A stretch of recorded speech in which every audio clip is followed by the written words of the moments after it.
Thanks for listening to the Clive Barker podcast, the only podcast dedicated to the imagination of Clive Barker. Coming up next on episode 430, Jose and Ryan take another deep dive into the Boom Studios Hellraiser comics, and this time we go through issues 9 through 12, the Heaven's Reply run of the Boom Studios Hellraiser comics. This episode is sponsored by Don Bertram's Celebrate Imagination. Don Bertram is a longtime friend of Clive, an advocate of his art, but Don's unique and inspiring paintings are for sale, and over 50% of the proceeds go to the Arts and Medicine program at the Texas Children's Cancer Center. Click on the side banner and follow the link to the Etsy shop where the artwork has returned from the galleries. I got my second one, Snailbait, from there. All right, well, welcome. It's episode 430, and we're going straight back to it again. Good morning, or I guess afternoon for you, right? Good afternoon, Jose. Yes, thank you. It's afternoon here, so yep, it's a Saturday as we record this, and I just had a most wonderful morning getting back to the Boom Hellraiser comic. So this is 9 through 12, which is the Heaven's Reply arc of the Boom Hellraiser comic series. This particular arc had this same artist that we'd been seeing, which was Stephen Thompson with Janusz, Ordon, but the writers had changed. So now the writers were seeing Clive Barker. Well, the very first issue we're going to talk about, issue 9, has Clive Barker and, interestingly, Anthony Diblasi. So that's right. Our listeners, your ears might have perked up, and you might be thinking, I know that name. Where is that name? Where have I heard that name before? So yes. This is the director of the movie Dread, and he was slated to direct more Books of Blood adaptations, but that ended up not working out. He got kind of more heavily involved with with Clive Barker's Seraphim office around this time, and so that's kind of why this happened. That's right. So he did Dread based on the 1984 story. I think he was also involved with another called Last Shift, I think. And let's see what else. And he was going to be adapting Pig's Blood Blues. That was it. Yeah. Yeah, and but that didn't work out. So that's where you would see that name, have seen that name before. Of course, that in the four of Heaven's Reply, this is the only one that he adapted, is this issue 9. So the issue 9, the cover that I have, has a big Leviathan on the cover with hands on either side of it. Yes, it's bloody hands holding the Leviathan diamond, right? Yeah. There we go. Exactly. And it opens up with a very striking introduction, right? Yeah. It looks like it's either a memory or a dream sequence. Yeah, and I think we find out later on that it was a dream. Mm-hmm. But I think you could describe it either way, right? Because I think it is a memory. It's pretty cool to see Pinhead riding a skinned spectral horse, wearing armor. And he's about to quell a rebellion of the damned, right? Yeah, and what's really cool about this sequence here is that it also looks like something that you would totally see in one of the old epic Hellraiser comics. Absolutely. Yeah. Mm-hmm. Yep, so the Cenobites are going to quell a rebellion of the damned, and so there's a lot of casualties on both sides as the cavalry of Cenobites marches into the infantry of the damned and starts hacking and slashing away, right? Yeah, and I love this series of lines. I think one of them asks, do their numbers alarm you, my lord? And I think Pinhead says, no, I should think the damned would rebel more often and in greater numbers. It's like, I'm surprised this doesn't happen all the time. Just like the Sand People. Right.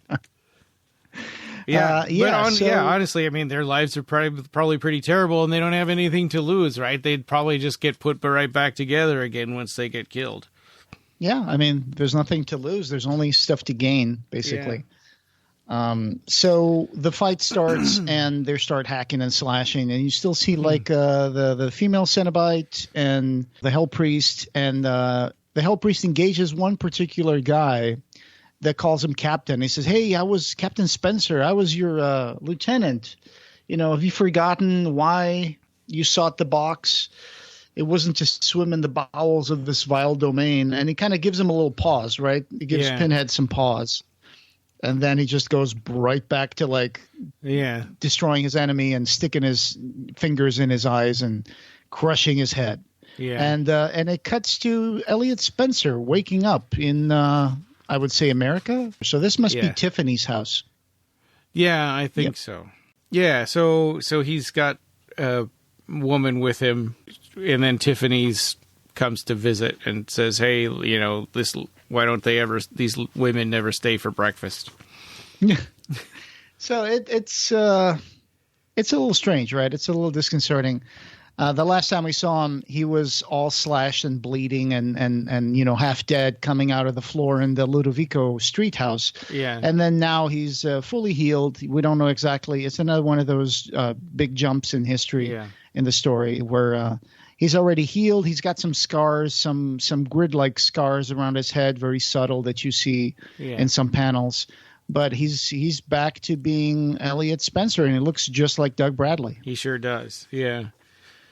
Yeah, and you can see that he and Tiffany are plotting to destroy the remaining configurations, which is problematic to me, right? Because it was clear in our last series that they had just destroyed the last one.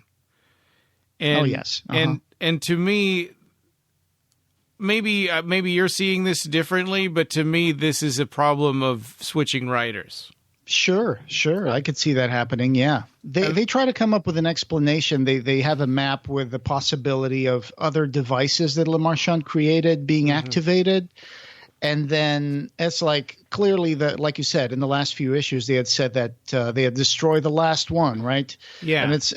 And Pinhead, before he came back to the world of the living, was threatening Kirsty with like, you'll see what happens when you destroy the last one. It's going to be something surprising. And basically what it is, okay, so there's more devices and they've just been activated because according to Captain Spencer, he says these were lying dormant until the power from the other devices shifted. So now we got to go and we got to destroy these. And we don't know how many devices Le Marchand made. Yeah. So it turns out it's not the last one then. Right. Well, and they make it in this issue, they make it sound like for every one that we destroy, like 3 more of them pop up. So they make it sound like it seems like they're trying to, at least Anthony Diblasi in his issue here is trying to make it sound like, hey, we want this series to go on for a long time. So we're going to set this up. We don't want to have the end game right now. We're going to set this up to go for a long time. And, and then in the next issue, it's going to bring it to a head again because they're going to, go, no, that's not what we meant. No, right. Yeah. Right. So when you were reading this the first time, you might have been like, oh, no, they're still going to do this. Yeah. Yeah. And so you hand it off from one writer says, okay, we destroyed the last one. Then this writer says, yeah, but every time you destroy one or 3 more of them pop up. And then the next ones are going to be like, okay, now we destroyed the last one again. Right.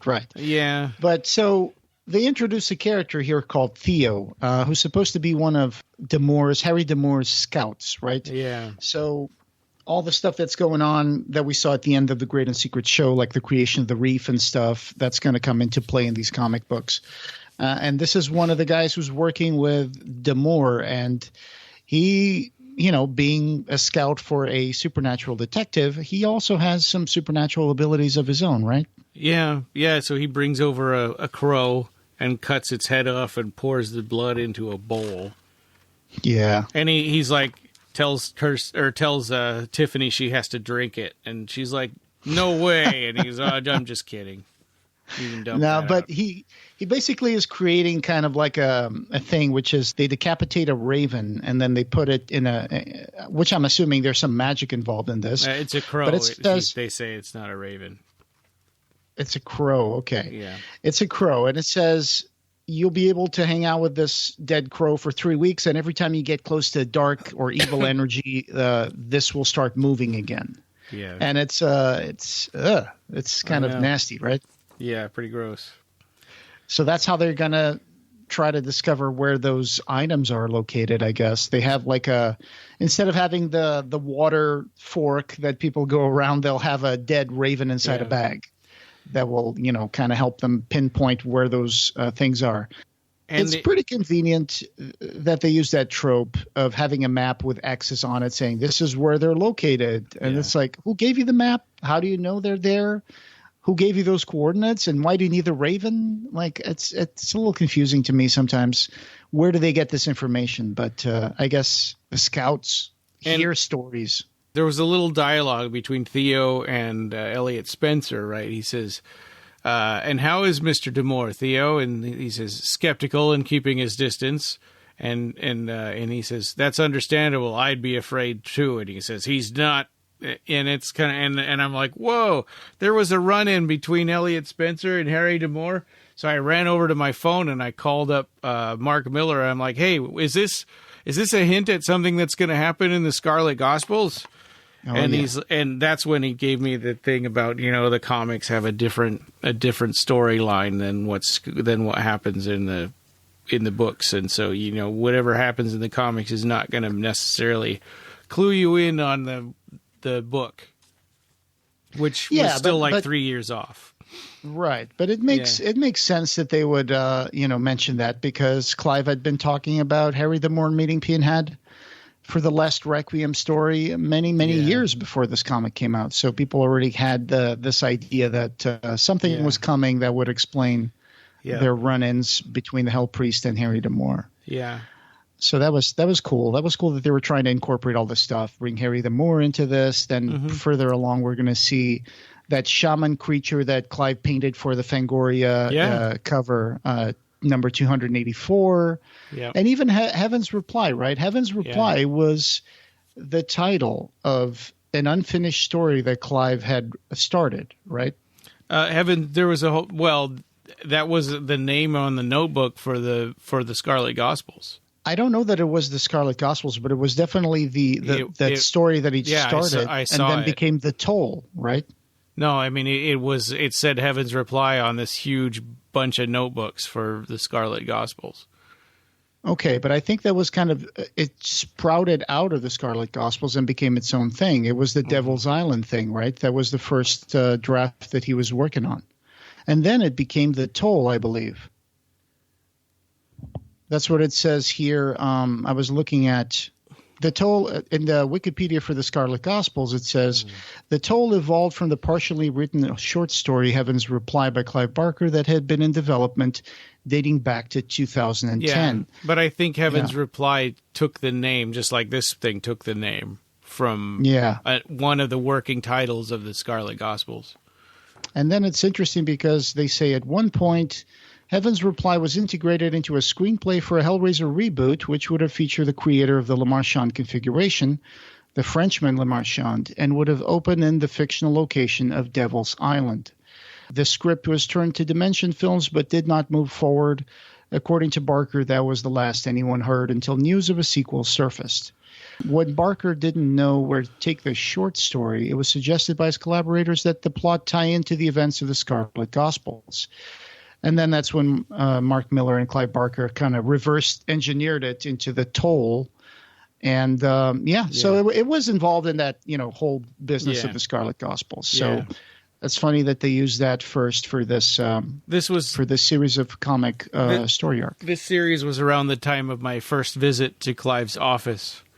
And so that's why I've got a bunch of these, like with custom, like with the limited covers that are autographed and stuff. That's pretty cool. That's a great haul that you have there. Yeah, so that was when I saw Heaven's Reply, and I had looked through it, but those notebooks and stuff, but I didn't remember anything because I was like, my mind was sort of blown, and it was just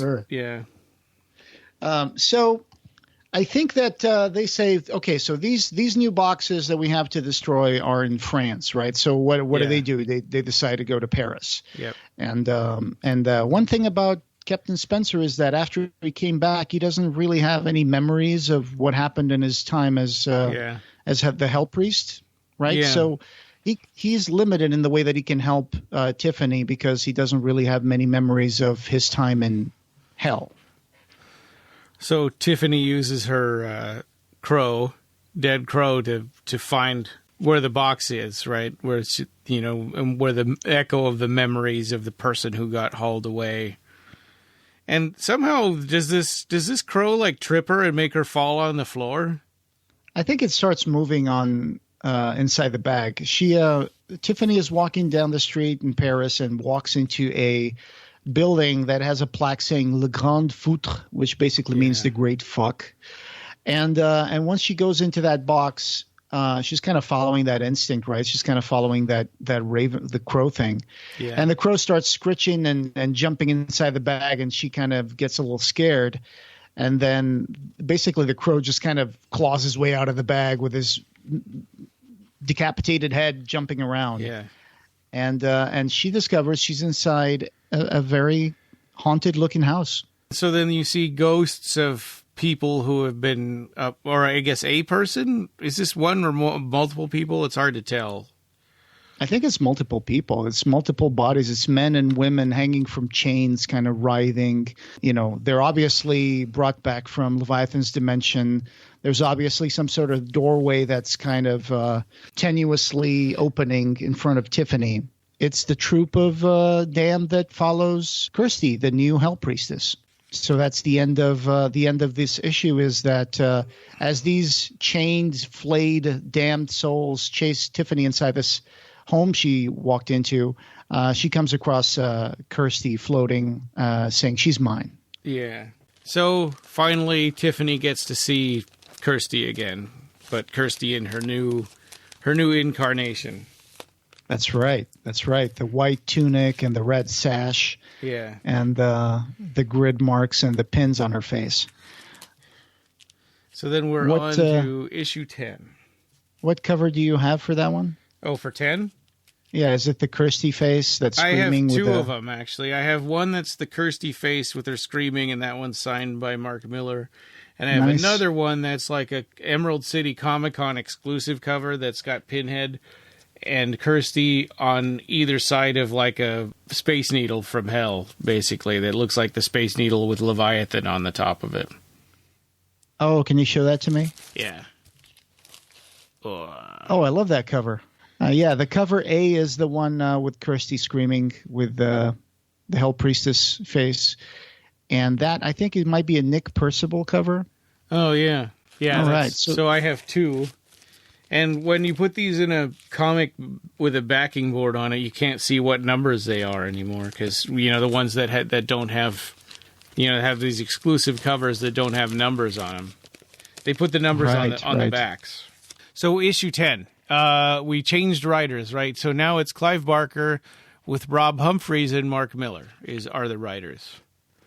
So Rob Humphreys was Clive's sort of vice president at the time, and Mark Miller would be sort of Rob Humphreys' assistant at that time. Right. I was looking around for that stuff, and I did find some stuff here at the Clive Barker archive. And I found a blog post called Spring is in the Air from April of 2019. And they did have some images of the manuscript of Heaven's Reply. Oh. Yeah. So that was pretty cool. Well, that they had that stuff. Put that into the show notes. Yeah, absolutely. So you can see the title written in Clive Barker's handwriting saying Heaven's Reply. So Kirsty is saying, hey, I missed you, Tiff, right? That's the opening to the issue.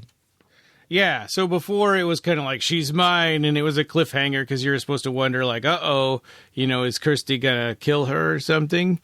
But now it's like, hey, no, she's still herself, mostly. And so we'll kind of find out she is and she isn't, right? I mean, there's a little, hell has kind of gotten to her, too, in a way, it seems like. Right. So she has taken new responsibilities in her new position. She's become a servant of hell now, and she gets a different insight in what's going on. Yeah. So she says, hey, take my hand and trust me. And she takes her to a place which it doesn't seem like the usual Leviathan hell that we see, right? Yeah. Yeah, this is the pit. She takes her to this fiery abyss of tortured souls just writhing in agony, covered in blood in this fiery orange landscape. Yeah, and it's kind of seems like now we're getting into more of a sort of a Christian ideal of what hell is. Yes, and she's saying, which, this shows us a little bit of how much Kirsty has changed. She says, look at that. It's a place as old as sin itself where bad people go when they die, Tiff. Isn't it beautiful? Yeah. And she says, Kirsty, that's terrible. Why are you showing me this? Yeah. She says, I thought you would be happy. Yeah. But then it cuts back to Paris again, where we see a lady is trying to... She looks like a therapist almost of sorts, but it looks like she's working with Demore, and she's trying to get Spencer, the human Spencer, to remember some of his memories that could help them, understand what was the plan that Hell had, and what was the plan that Pinhead had against the Harrowers. And so the thing is, he's got some dreams and stuff, but he says he does not remember anything. And she's like, well, Harry and I think it's time to try something new to see if we can help you remember. And it's like, oh, sure. Okay, well, we're going to try. And she's like, she kind of drugs him, right? She doses him with like some weird powder that she blows on his face. And he just he starts hallucinating. Yeah. And then it cuts back to Kirsty and Tiffany, right? Mm-hmm. And she's surrounded with she's telling her the story of what happened when she had Spencer wrapped in the white fabric tentacles that she controls that were holding him up like a crucified person. She said something like, you remember that we mentioned this on the previous episode, that Tiffany said something like, it only takes a spark to burn the world. Yeah.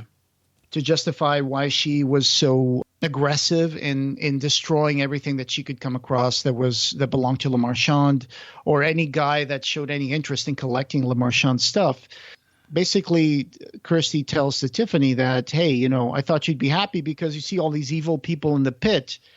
These were all little sparks that got dampened for starting fires, and now the world is better. So she's kind of hinting at Tiffany that the collection of hell of bad souls, right, is a way of protecting the world from keeping these people from making more damage to the world. So when they get too close to hell claims them, takes them here, and punishes them forever. And for this reason, this is why I took away Elliot Spencer's memories as, being Pinhead. Right. And Tiffany's like, but we need those memories because he might know stuff about hell that we could use to fight against it. Yeah.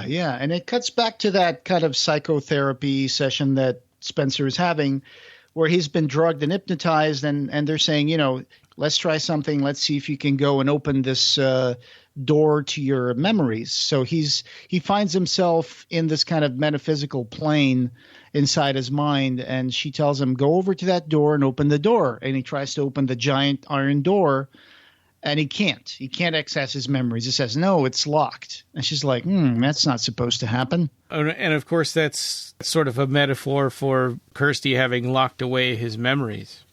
That's right.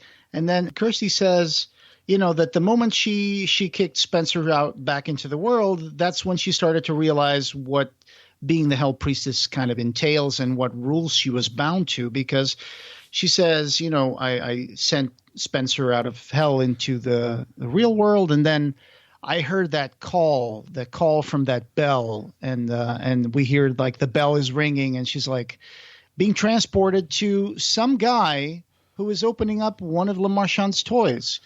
And that's where we can go back to what you mentioned was a little problematic, because I thought they destroyed everything, but now there's a guy here who is already opening a box and calling the Cenobites. Probably one of those devices that got activated, I guess. But it makes it seem like this story was already well on its way for someone to open the box. And she comes over and she takes the box, right? Yeah. So this guy had like killed his wife because she wouldn't give him the box. So right. Kirsty's kind of like, okay, this one's a no-brainer, right? This is a bad guy. I'm going to take him. Then that's that, no big deal. No moral quandaries. Yeah, but she stuffs something in his mouth.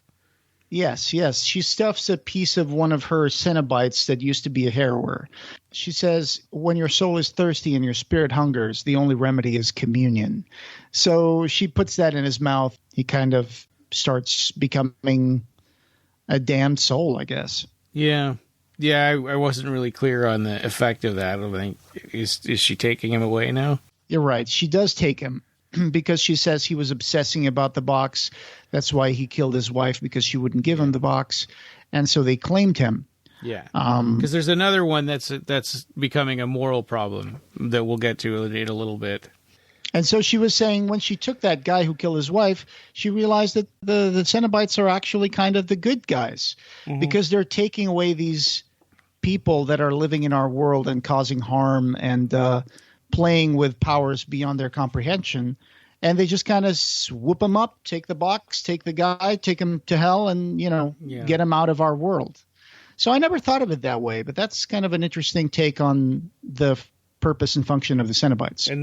But then Tiffany also brings up a good point. She's like, hey, you and your father weren't bad people. You just got kind of swept up in it. And she's like, yeah, but we were part of a bigger design. Like, look where I am now. Yeah. Like, I don't know, man. I don't know if I don't know if I could follow that. I think that, I think she's sort of drinking the Kool-Aid a little bit. Yeah. Tiffany here puts a little bit more backstory about what happened to Captain Spencer, right? And when she's talking to Kirsty, she says that Spencer had been locked up in an asylum as a John Doe, I guess after he was found by those moving men.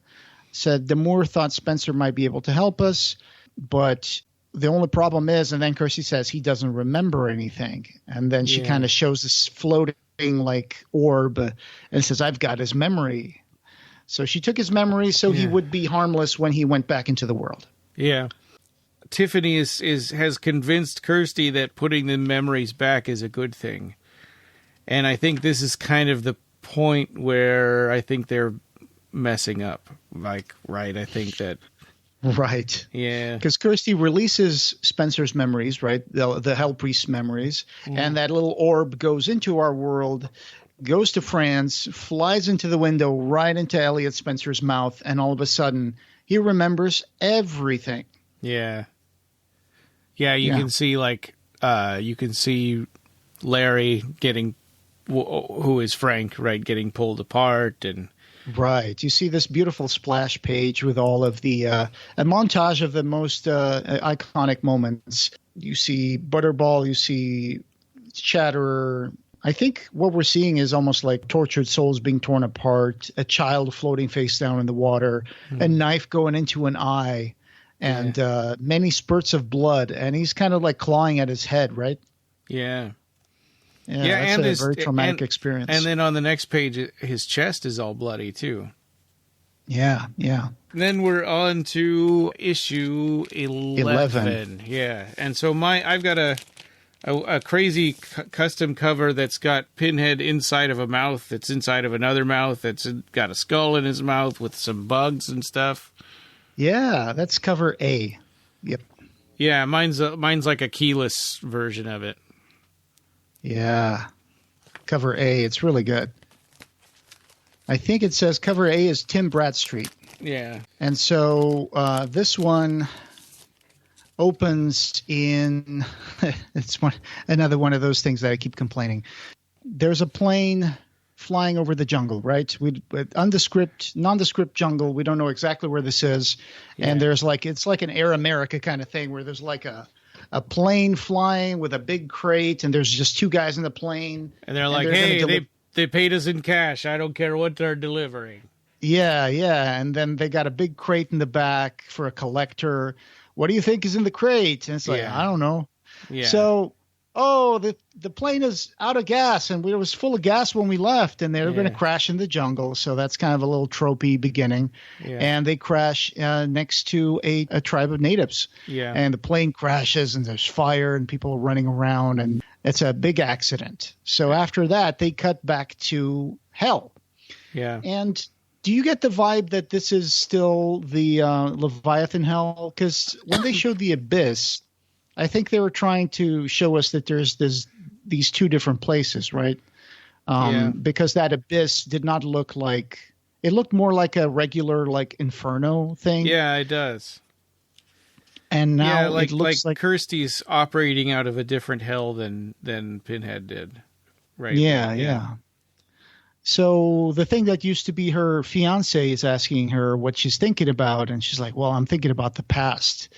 And she's like, "Oh, do you have any regrets?" And all of a sudden, they get the call from the call from the bell, right? So someone else is opening something, so they have to go through the portal, and they come across a scene in the jungle, right, where the natives somehow got into the plane, found out what was in the crate, and it looks like it's a skinned mummy with like a Hellraiser box. Yeah. So one of them took the box and opened it, and like with no understanding of what it was. And so now they're in big trouble because they took the box back without taking one of the people. Yeah. So the Cenobites come across that, and it's like, before anything can happen, we're taken back to another moment where what's left of the Harrowers is in France, and they're just smashing another little toy carousel with a giant mallet. Yeah, they didn't even leave the antique dealer guy's house or whatever before they or shop before they smashed it. Right? They did it right in front of him. And so nobody even opened that box, right? Nobody even opened that, so there's no Cenobite to fight. But they also didn't do any sort of sigil on the floor. So I guess basically then all these like configurations, they can just be destroyed with a hammer. So we just have to track him down and knock him out. It's maybe it's a magic hammer. Yeah, maybe it's a magic hammer. I don't know. So those three devices that they were supposed to have been tracking in France, all of a sudden, this is the last one, right? So they didn't show them getting the first or second. It's just say goodbye to the last device in all of France.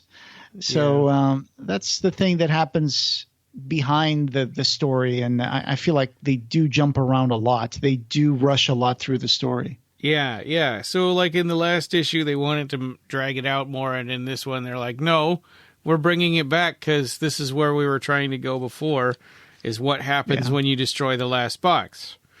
Yeah. And so it seems like maybe Diblasi didn't understand what they were trying to do before, you know. But the next, but the next page when they say this is the last device in all of France, it's not the last device in the world. So, again, they're looking at another map. Yeah. Yeah. I thought they said that 3 more had popped up. But no, now there's one more, and there might be one in India. And they ask him, why India? And then Spencer says, because that's where I died. Yeah. Which kind of is a callback to the Hellbound movie where we see Captain Elliot Spencer in the Quonset hut. I mean, but there wouldn't be a box there because that's probably the one that he would have taken back with him. Well, we're going to get surprised when we get to that part, I tell you. But no, that's not going to be the case. So it's a little convenient that some of these things are just hanging around for decades and nobody knows and nobody saw them. Or that's like 100 years. Yes, that would be 100 years. That's right. But anyway, so cutting back to the jungle and the tribe that's still kind of amazed, worshiping the Cenobites that have just arrived. I think what you were talking about earlier about Tiffany telling her that not everybody that opens the box is guilty, like you and your dad, they were innocent. You guys just got dragged into the whole situation. So it seems like that has taken some root inside Kirsty, right? Because she looks at these natives and she's like, you know what? Let's just take the box and go. Let's not take anybody with us. Let's try to do the right thing here. And the rest of her crew are like, you can't do that. You're breaking a rule. There's going to be consequences. Right. And even in the very first movie, you know, the Cenobites say, you know, we can't, not alone, right? They have to take somebody. Right. So Kirsty is doing something that Hell will chastise her for it. Yeah. So we'll see how that happens a little later in the story. But for now, we go back to Spencer and Tiffany and Theo coming back from Paris. Yeah. And then I think it's Theo that asks him, how exactly did you end up in India, Elliot? It looks like they get to fly first class, too. Must be nice. Must be nice. Yeah. Yep. They got a lot of leg room. Yeah. So they take this moment to show us a little bit of the backstory of Elliot Spencer and what he went through in the war, right?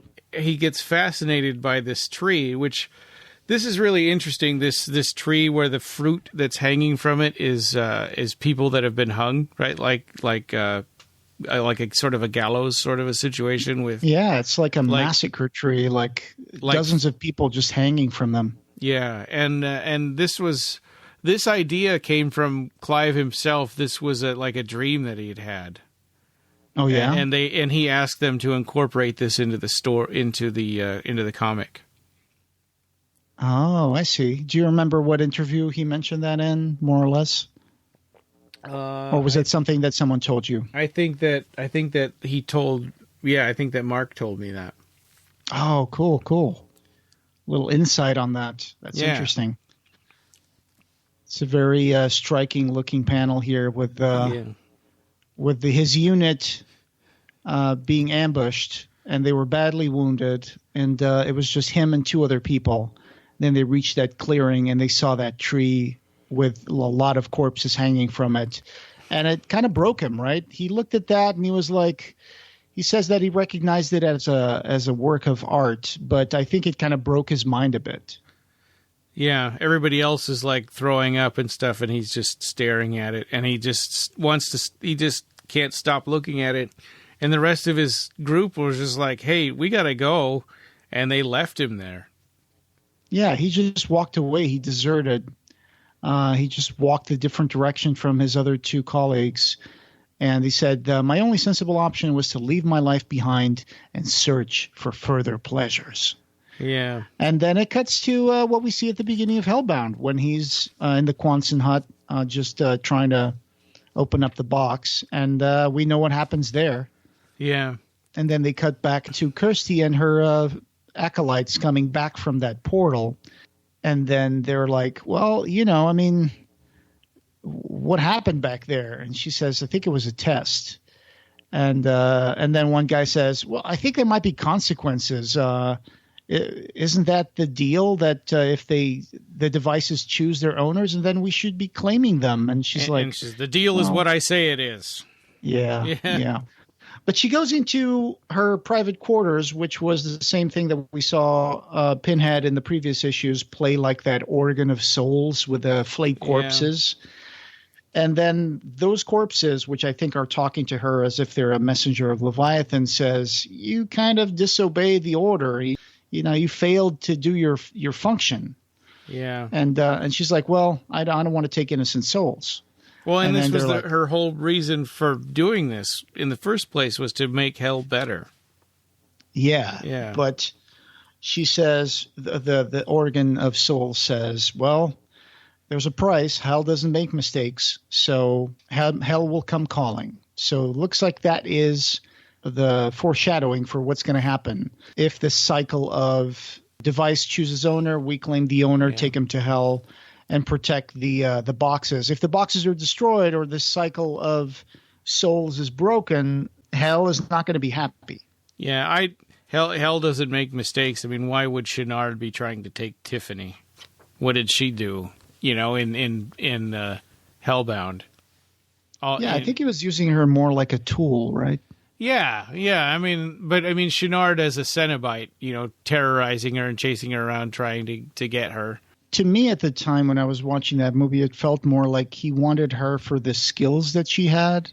Yeah. And maybe he wanted her to he felt that he could use her to unlock other puzzles or maybe get more power. Yeah. I mean, we'll never know because that movie was not what it was supposed to be entirely. But I always thought that he wanted to keep her as like a tool, right? Someone that he could use to. I just thought he just loved lording over his patients, and he. Well, that too. And the veneer of, I'm the doctor and you're the patients, and all of the veneer of like of being a nice guy and treating them was gone, and it was all that was stripped away, and now it's just like power. Now I'm lording over you. And power over their minds and their bodies too, because as a surgeon, he could do whatever he wants. He has the authority to say, "I recommend amputation." Yeah. I love Chenard. Yeah. I wish that we could have seen him come back in other forms. Yeah, but I mean, as far as like, but he's a good example of like, as far as Hell doesn't make any mistakes. I mean, he just, haphazardly just went and just every single person in the hospital. I mean, he would just torment and kill and indiscriminately.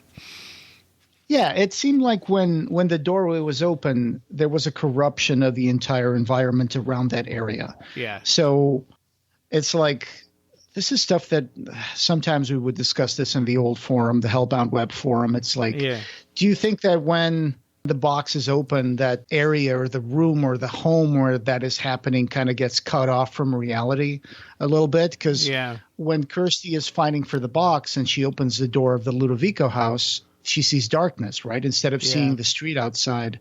So it makes it seem like that place gets cut off from the rest of the world. Well, and when this in the book, when the Cenobites show up in the hospital, the nurses don't see them.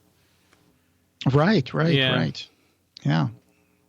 And both in the book and not so much in the movie, because the movie there really isn't anybody there to see the Cenobite appear. But so you don't get a chance to find out if that's a possibility, because most of the time, all the time in the movies, if the Cenobites show up, everybody that's around it sees them.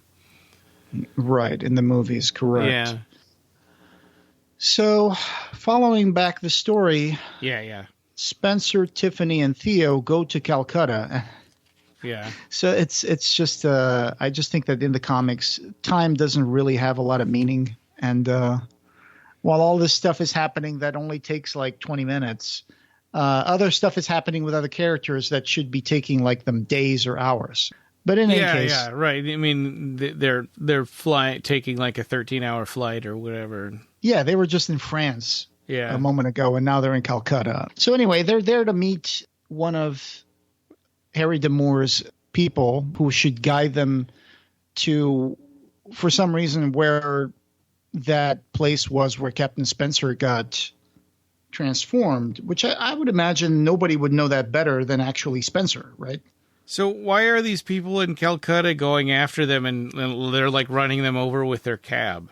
That seems a little tropey. It seems like they're making all the poor in Calcutta are trying to get money from them, and they start crowding them and mobbing them. I don't like this particular page because it makes it seem like Calcutta is still stuck in like the 19th century. But yeah, they have a whole bunch of people on the street, and they got like facial leprosy and patches and wonky eyes and limbs. And so they're not like part of any kind of cult or anything. They're just poor people? No, they're just poor people. Yeah, that's just a very tropey moment. But the cab comes over, and this guy like, get in. So this comic suffers from what I think a surplus of action movie tropes. This is one of those moments where the taxi appears, like, get in, and Spencer yells, go, go, go. So the danger is just away. That they're in Calcutta? Yes, the danger is that they're in Calcutta being mobbed by poor people. Oh, okay. And so they just drive off, and the guy in the cab turns to the back and asks Spencer, "You're him, aren't you?" And he says, "I used to be." Meanwhile, Kirsty is still learning from Leviathan, or that organ of souls, that every action has consequences, and that the destruction of the toy maker's objects come with a price.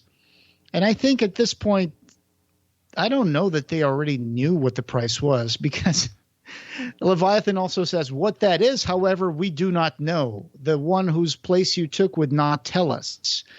So apparently this whole plan is obscure to everybody else, including Leviathan, everybody else except for Pinhead, right? Except for the Hell Priest. Yeah. And that's why does he know this and nobody else does? I mean, you would think that if she got all this power and knowledge of Hell, that she would understand how these devices work.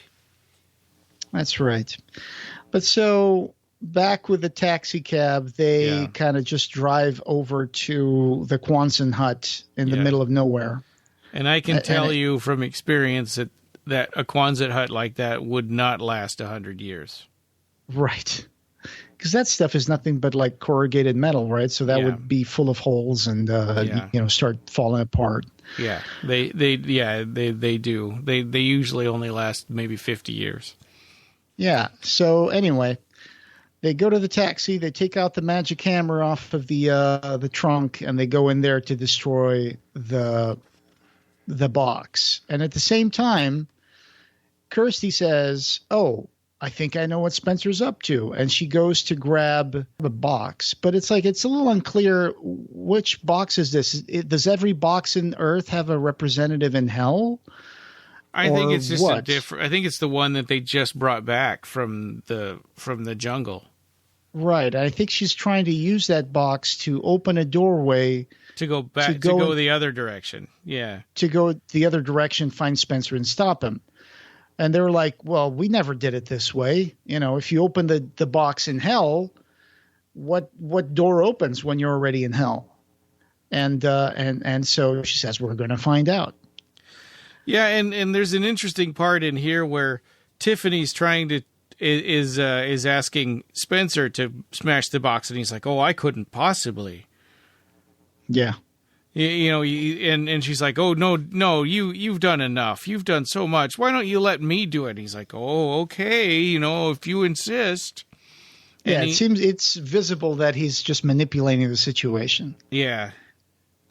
And so we end with Tiffany, you know, with Kirsty opening the box, hoping she's going to get there in time, and Tiffany's raising the sledgehammer over her head, about to smash the final box. Right. And I guess this box would be deeply connected to the Hell Priest position, because that's the box that turned, you know, Spencer into the Hell Priest. And now Kirsty is the Hell Priest. Yeah. So we know that when the Harrows destroy a box, that they also kill the Cenobite that's attached to the box, right? Yeah. Yeah. So Kirsty's in danger. It was an interesting revelation, I guess, in Hellraiser 2 that there were a bunch of these puzzle boxes, because in the first movie you kind of assume that it's a unique item, right, and that there's just one of them, and that Frank got it, and then in number 2 you find out that there are several of them. Jesus, he must have been in this shit for years. Yeah, William Hope. Yeah. Anyway, so immediately, as soon as Kirsty opens the box in hell, Tiffany smashes the box in the Quonset hut in India, and Kirsty is thrown into this weird void, right, where she dematerializes and comes back in this place where she finds a strange spectral figure. Yeah, so we are on to issue 12 now, and this one's written by Clive Barker with Mark Miller, so not Rob Humphreys this time. Right. Yeah. The cover that I'm looking at has a rotten apple. Maybe symbolizing the apple of Saddam, and a British army man with a funereal monument of like a woman with a sheet over her, like a tunic of sorts. And her face has the grid mark. I have the keyless one without any of the titles and stuff on it. Oh, I see. That's a good version. You get to see the whole art. Yeah. So Kirsty gets thrown into this afterworld of hell, and she meets this creature that looks like it's made out of like red streaks, right? Yeah. Yeah, and I was confused about who that was. I thought at first she was arguing with one of her Cenobite followers, but it's not. So who is this person? I don't know. I didn't really get an understanding. Maybe we'll get a clearer insight in the next few issues. But for this, it seemed like it was almost like a echo of the Hell Priest of sorts, like or maybe a avatar of Leviathan, maybe. Oh, okay. In any case, it's asking her, you know, this is the time to decide how you're going to die. Yeah. So why is she dying? Just because there's no more puzzle boxes? I think it's because the box that belonged to Spencer got destroyed by Tiffany. And like I mentioned a while ago, I think when they destroyed a box that was attached to a particular Cenobite, that could kill that Cenobite, right? Oh, okay. But when Tiffany destroys the box, we start seeing all this light, all these rays of energy emanating from the broken box, and it kind of teleports Spencer into this weird mud hut in the middle of nowhere, right, with decorations. I don't know if I could subscribe to this theory because, like, these Cenobites existed and hell existed before a French toy maker created puzzle boxes, right? I mean, right. So why would hell's existence and the existence of demons be predicated on puzzles that some guy made in France? This might be where we have to start getting a little deeper into some of the guidelines and concepts for a Hellraiser comic series that was created back in the 90s.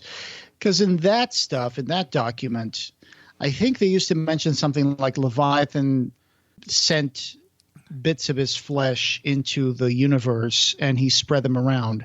And that Le Marchand kind of used some of that material to create boxes, right? But I think even smashing those boxes wouldn't destroy the material. I mean, it would just smash the box.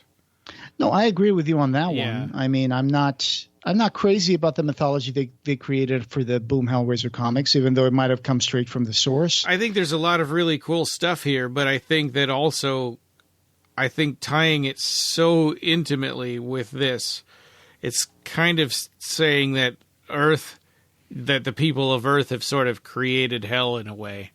Or, I don't know. It just kind of seems like they're too interdependent. Sure. For me, I can see that. Yeah, I share that to some extent. But so Spencer is transformed or teleported into this mud hut. And at the time when I remember reading this and thinking, okay, we've got Harry Moore. Now we've got a hut in the middle of nowhere with a shaman. Is this guy supposed to be, the guy from the Great and Secret Show, right? Like, the guy who killed the show. Oh, Kissoon. Yeah. Kissoon. I was like, is this supposed to be Kissoon? That shaman is cool, right? And that's the and of course that's based on that sculpture that Clive did, which at the time that was hanging up in what was I think Mark Miller's office. Oh yeah, when you visited. Yeah. Yeah, because I didn't see it when we were there together. Right. No, I think that art gets swapped around a lot, but I think that was hanging up in there at that time.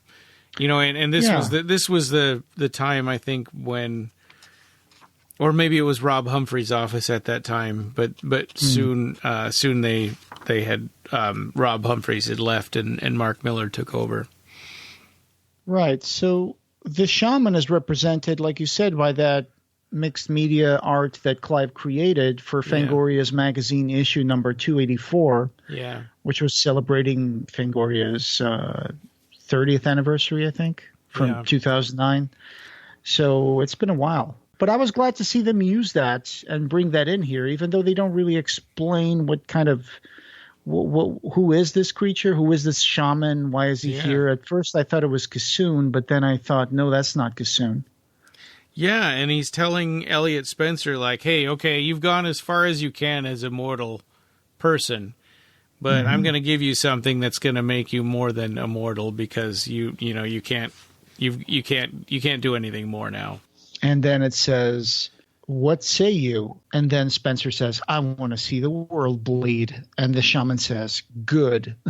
Yeah. So this is kind of an infernal kind of creature, right? It seems to me like an infernal creature that's going to hand him a ritual. It's going to hand him some stuff for him to eat. And they're horrible looking bugs. Yeah. Which is kind of hinted at in the last, the cover of the last issue, right? Mm-hmm. Yep, he says, you had to become human to achieve something inhuman, but the only thing that brought you here is the very thing that holds you back. So he says, eat, soldier, and be free. Yeah. So when he eats these bugs, They sort of devour him, right? From the inside. Yeah. So in the meantime, Kirsty is still talking to that representation of, I think, Leviathan. Yeah. And he's showing her the steps that brought her to this point. And he asks her, have you even stopped to count the bodies around her existence? And then says, your love doesn't have to be a poison, which is a callback to what Tiffany told her when she destroyed the box that sent her to hell. She says, may your love be a poison, Kirsty Cotton. And another interesting thing here is that there's a serious parallel conversation going on with Kirsty and this creature and Elliot Spencer and that shaman creature.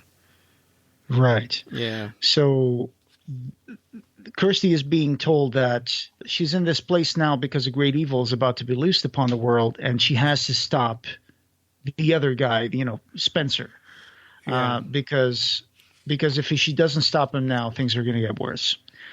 So back in the hut, Spencer is eating all those giant, weird, hard shell looking goopy bugs. Yeah. They start devouring from the inside. Yeah. But this is all happening sort of in his mind. It's not. Yes. It's not physical. Yeah, and in the meantime, in the other plane of existence, Kirsty is falling into what looks to me to be this black ocean, which I'm not sure if it has any connection with quiddity. Yeah. But she goes into this black ocean and she fights this giant squid. And she snaps back into reality. And it looks like she's still at the very spot where she was with her acolytes before she opened the box. So this all happened in the blink of an eye. And same thing with Elliot Spencer, right? All of that stuff happened with him in the blink of an eye, too. With the shaman and everything. Yeah, and we're back to the same moment just before Tiffany smashes the box and just before the box explodes into light. Spencer in the back in the Quonset hut goes exquisite. And back in hell, they hear rumbles and grumbles, and they go outside to look at the pit, and they see there's a hole in the sky, right? There's a hole between the dimensions. Yep. So smashing the final box opened a permanent hole between hell and earth, it seems like. Yeah.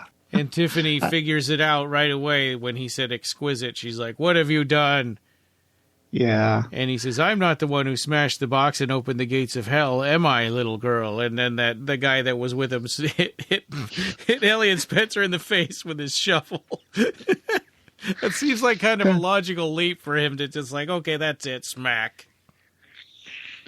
Yeah, I think the word they use is thonk. Yeah. So, but that doesn't really affect him, does it? Because he's gone beyond that. He's in that moment that he was transported and transformed. Yeah. He's now more than human again, and so that didn't hurt him at all. Yeah, and he just turns to them, and he says, "This is where it gets fun," and that's such a good. That's such a good panel. It just looks just like Doug Bradley. Yeah. That's where we ended here. That's the end of the Heaven's Reply run. And so the next time when we pick it up, we'll do the Hellraiser annual, right? Because we've gone through 12 issues, so there'll be an annual, and then we'll do the next run of the comics, 13 through 16. Right. So those are called Hell Hath No Fury. Yeah. I actually have to say, even though Stephen Thompson and Janusz Ordon share the drawing duties for this comic book, and in a very kind of alternating way, right? I mean, you look at the end of it, it says Janusz wrote pages 1 through 3, Stephen Thompson page 4, then page 5, then Janusz goes to page 6, then Thompson goes to page 7, then Janusz page 8. You can see each page. It's just alternating. So I would like to know more about this collaboration. How was this like? Because it looks like they were making alternating pages and just sending them to each other, and that's how the book got made. Yeah. Which seems like a strange way of going about doing something like this. Well, and it was really jarring at the beginning, but it seems like they got into a groove, right? Because now it doesn't feel as weird as it did at the start. Yeah, you can't really tell where one ends and the other begins because they've been alternating every other page, and I think they've been working together on these. So I want to say on this that, we do complain about some of the weird inconsistencies and issues and stuff. But for the most part, I up to this point, I still really like most everything that's happening in them. Oh, yes. Yeah. And I think at this time, I was really happy and grateful that we had another Hellraiser comic, and it was consistently really cool, and happy that they put in little Easter eggs for Barker fans. Not just Hellraiser fans, but Clive Barker fans. But I do share the same thing that you were talking about earlier, which is having multiple writers and multiple artists. Yeah. Seems like it kind of diluted a little bit the direction of the story, and things do have some major jumps here and there that to me don't make a lot of sense. But or I would like to see the story be more of a slow burn, but we don't know what was going on behind the scenes, and we don't really know how many more issues they had to work with. So it seems like they were kind of rushing things a little bit, not really giving us a lot of meat on the bones of the story. Yeah. Just sticking to the main moments of the story. Mm-hmm. And it was a little jarring for sometimes to see the story jump from one place to the other, pretending like it's going on at the same time. But at the same time, the other story that we're jumping onto seems like it should be taking more time than the other one. Yeah. You can't just say something's happening with these people while these are in France, and then the same conversation is still ongoing when the other people are already in India. Except they're in hell, so maybe time is weird in hell. Yeah. Maybe time is weird. It's a wibbly, wobbly kind of mishmashy thing. Yeah, I don't know. I have this problem when I'm running this D&D game with you guys, too, is that, we're going to... So when some people stay behind and other people go on, and I was like, oh, now what do we do? And then you have to break up the action if someone gets transported to a different location and the others don't. Yeah. So. And they're like, well, what's going on now? I don't know, because I don't know what happened with the other people yet. That's the problem with RPG, but I think you're doing a good job. Yeah, thanks. Speaking of that, we got another episode coming up, right? Yeah. So we're going to be doing A to Z commentaries. Survival of the Dead. We'll be working on that. Jericho Squad 77. We just planned. We're going to be making our recording of that around the Thanksgiving holiday. So it'll probably come out the next week after that, at the end of November. We'll be doing some Hellraiser Quartet of Torment coverage. So the way we've been talking about it, and you and I just barely kind of scratched the surface talking about this, but it looks like we might possibly even have 3 episodes around the Quartet of Torment, probably in December, I'm thinking, right? Sure. Because we've got an interview that we're looking at planning around that. We also wanted to do an audio commentary for the work print of Hellraiser Bloodline, and we wanted to do an overall discussion of the whole of the box set as a whole, after having watched all the whole thing. Right. Yeah. And I'm sure there's going to be people we're going to love to discuss this movie and the work print with, like Joe Manco and Ed Martinez. Yeah. And other special guests that we can't really reveal right now, but are coming up soon on the podcast. So that's going to be interesting to be able to discuss the hell out of it, nerd out about the Hellraiser Bloodline, all the stuff that happened behind the scenes with that movie, and then the work prints and the 2 different work prints that we have now. Yeah. I just don't know when I'm going to get a copy of that Hellraiser Box of Torment, because it still says December. And I'm like, I pre-ordered this weeks before the release date, and I'm still kind of worried, should I try to cancel this and reorder it again? But then I'm like, I don't know if I might screw myself out of being able to buy the box if it runs out. Yeah. I don't know. Yeah, right. That's rough. And then, of course, we'll come back to more Boom Hellraiser comics discussion, like we're doing now. And so the end of the run, this particular run technically ends at 20 issues. But then they start the numbering system over, and they run 4 issues at a time under different names, but they're still Hellraiser.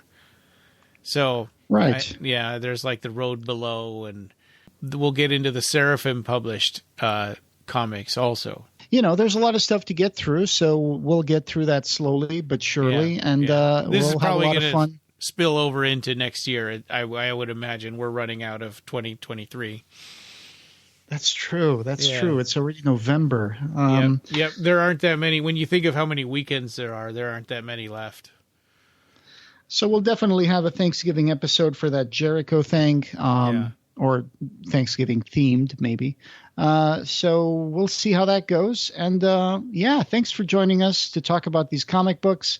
I hope that you're having fun listening to the story and our discussions around the elements of the story and where certain things come from and little behind the scenes. And what do we say at the end of every episode? And this podcast, having no beginning, will have no end. Thank you for joining us, and we hope you have subscribed. You can find the Clive Barker podcast wherever you find audio. Show notes for this episode, as well as news and reviews, can be found at our website at www.clivebarkercast.com. The Clive Barker Podcast, or BarkerCast, is an independent editorial podcast and blog that is not affiliated with or under contract by Clive Barker or Seraphim Inc. This is a labor of love by the fans for the fans. You can chat with us on our Facebook BarkerCast listeners group, our Facebook page, Twitter, or our new Discord server. Watch for our annual Kickstarter fundraisers to get some cool stuff, and you can buy t-shirts on our TeePublic store. Go to tpublic.com and search for BarkerCast. Opening music by Ray Norrish, end credit music by Matt Furness. Thanks for listening.